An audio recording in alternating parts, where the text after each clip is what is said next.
ক্যারিয়ারের সেরা সময়েও মোস্তাফিজ কখনো এত দাম পাননি। এমনকি 2016 সালে যখন তার কাটার নিয়ে পুরো ক্রিকেট বিশ্ব ভীত সন্ত্রস্ত, তখনও নয়। সে বছরই প্রথমবার আইপিএল নিলামে ওঠেন তিনি। সানরাইজার্স হায়দ্রাবাদ তাকে দলে নেয় 1,40,00,000 রুপিতে। প্রথম মৌসুমেই মোস্তাফিজ দেখিয়েছিলেন কেন তাকে বিশেষ বলা হয়। 16 ম্যাচে 17 উইকেট, ওভার প্রতি রান খরচ মাত্র 6.9। হায়দ্রাবাদের শিরোপা জয়ে তার ভূমিকা ছিল অনস্বীকার্য। সেই মৌসুমে আইপিএল এর সেরা উদীয়মান খেলোয়াড়ের পুরস্কারও ওঠে তার হাতে, যা কোনো বিদেশি ক্রিকেটার আগে পাননি। দ্বিতীয়বার নিলামে ওঠেন 2018 সালে। মুম্বাই ইন্ডিয়ান্স তাকে নেয় 2,20,00,000 রুপিতে, যা তখন পর্যন্ত তার সর্বোচ্চ মূল্য। এরপর 2021 থেকে 2024 টানা 4 মৌসুম নিলামের টেবিলে ঘুরেছে মুস্তাফিজের নাম। 2021 সালে রাজস্থান রয়্যালস তাকে নেয় 1 কোটি রুপিতে। 2022 ও 23 সালে দিল্লি ক্যাপিটালস দলে ভেড়ায় 2 কোটি রুপিতে। 2024 সালে তিনি খেলেন চেন্নাই সুপার কিংসের হয়ে। কিন্তু আশ্চর্যের বিষয়, 2025 মৌসুমের আগে নিলামে কোনো দলই তাকে কেনার আগ্রহ দেখায়নি। পরে অবশ্য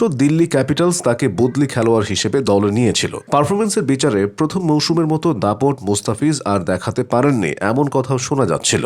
2 বার 14 উইকেট করে নিয়েছেন, একবার 2021 সালে, আরেকবার 2024 সালে। সর্বশেষ মৌসুমে মাত্র 3 ম্যাচে পেয়েছেন 4 উইকেট। এসব পরিসংখ্যান দেখে অনেকেই ধরে নিয়েছিলেন আইপিএলে মোস্তাফিজ অধ্যায় বুঝি শেষের পথে। অন্তত নিলামের টেবিলে তাকে নিয়ে কারাকারি হবে না, এমনটাই ছিল ধারণা। কিন্তু এবারের নিলাম সব হিসাব পাল্টে দিয়েছে। কলকাতা নাইট রাইডার্স ও চেন্নাই সুপার কিংসের মধ্যে দর যুদ্ধই মুস্তাফিজের দাম বাড়িয়ে নিয়ে যায় 9,20,00,000 রুপিতে। আইপিএল নিলামের ইতিহাসে এটি বাংলাদেশের কোনো ক্রিকেটারের সর্বোচ্চ মূল্য। এর আগে 2009 সালে মাশরাফি বিন মুর্তজাকে $6 লাখ কিনেছিল কলকাতা নাইট রাইডার্স।